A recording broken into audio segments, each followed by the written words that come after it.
It's time for all your local high school football scores and highlights. It's Touchdown Friday Night with Kenny Hawkins and Jesse Kroll.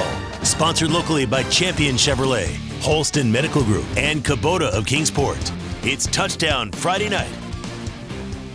Hello, everybody, and welcome to Touchdown Friday Night, one of the largest high school football shows in Tennessee and Virginia. I'm Kenny Hawkins, along with the sports department's third partner in crime, Michael Etz, who steps in for Jesse, who's at the Bristol Motor Speedway, handling tonight's racing action. And Jesse, what will you have for us later on in the show?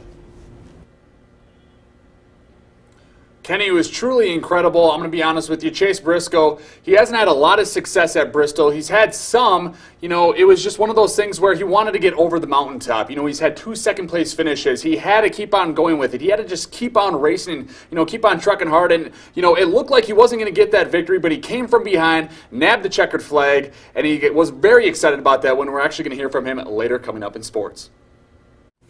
All right, thanks, Jesse. We'll see you a little later in the show. But for now, let's get this week 5 party started with the meat tractor top tackle of the night. Michael? Oh yeah, always a great part of the night. We had a big time tackle. Noah Drumright bangs down the center ball carrier in the backfield.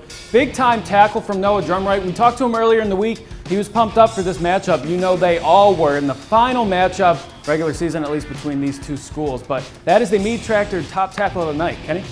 All right, thanks a lot, Michael. We'll start with the Battle of Sullivan County. Tonight, possibly the last time, as you mentioned, Central and South will meet on the football field because these two schools, along with North, will come together to form West Ridge High School next season. The Cougars tried to catch the Rebels off guard with an onside kick to open the game, but the Rebels wouldn't have it.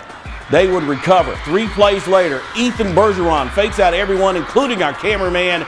The big QB will beat the defense to the end zone for the touchdown, an early 7-0 lead for South. Ensuing kickoff, Landon Locklear tries to make something happen, but he'll be stripped by Blake Fox. Ooh. And the Rebels' Caleb McClain will fall on it to put South in great field position. 3 plays later, Eli Jennings takes the handoff. The senior tailback will get into the end zone. It's 14-0 before the Cougars ran an offensive play. Late in the second quarter, the Rebels go for it on 4th and 9. Bergeron finds Lance Pollock in the flat. He'll stiff arm a defender and find the end zone. South led this game 24-0 at the half. They never looked back as they went on to win the final matchup 38-0.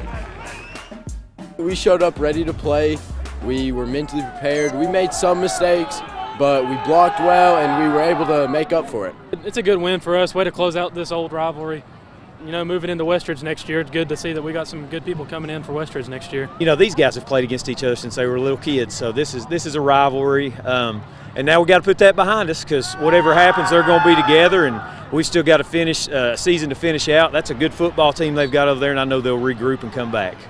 So once again, big win tonight for Sullivan South, beating Central 38-0. Elizabeth and all over Granger tonight, 63-16. Let's head down to Dumpling Valley tonight. Science Hill came calling on the Patriots of Jefferson County, and the Toppers started fast. Jackson Diamond will find Amari Red on the slant pattern, and watch this. He does the rest right down the middle for the touchdown, and the Toppers took a 7-0 lead. The pass would come right back, though. Stephen Reynolds passes out to Cade Parker to watch. 1 block miss, 1 tackle miss, 3 tackles. 3 tackles miss, and he's gone. He's gone 70 yards for this touchdown. Just like that, it was 7-6. Toppers still leading. It didn't matter. Science Hill went on to win big tonight over Jefferson County, 35-12. Claiborne beating Unicoi County, 48-7.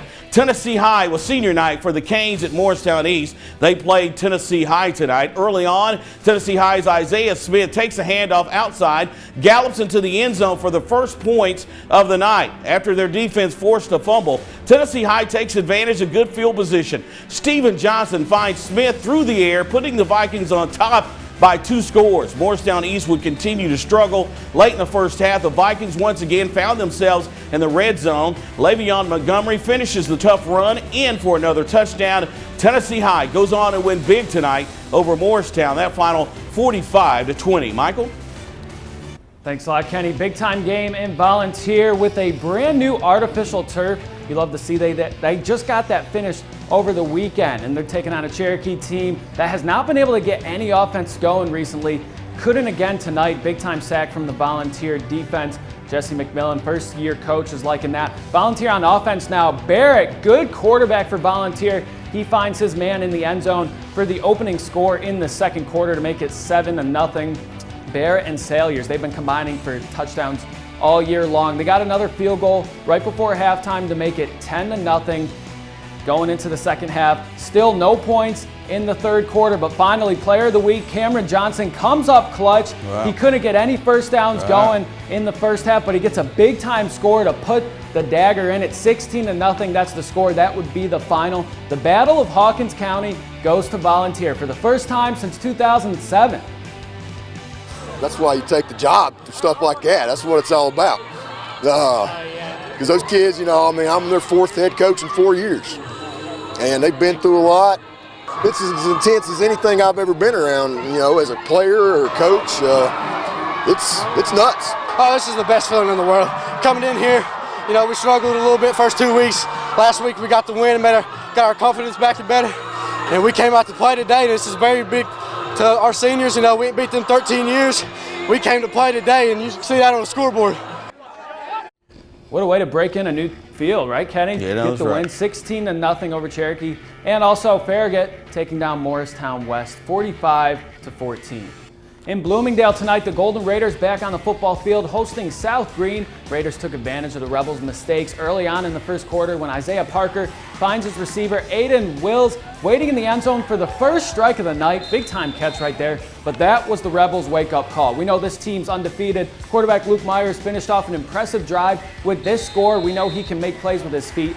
Answers for the Raiders. Then it was off to the races for the Rebels when Myers again would find his receiver Preston Bailey at midfield, and Bailey would hit the Jets. How about those moves? Finds himself untouched for another Rebels touchdown. That's a clean jersey tonight, Kenny. Rebels will go on to clinch this game, put this one behind them. Big time win to go to 5-0. They have a huge game next week against Chucky Doak, but this one they win 45-6. Now that's 5 down. We still got 9 more to go. Fun show, including games from Dobbins Bennett and Chucky Doak. But first, here are the South Greene cheerleaders to help take us to break.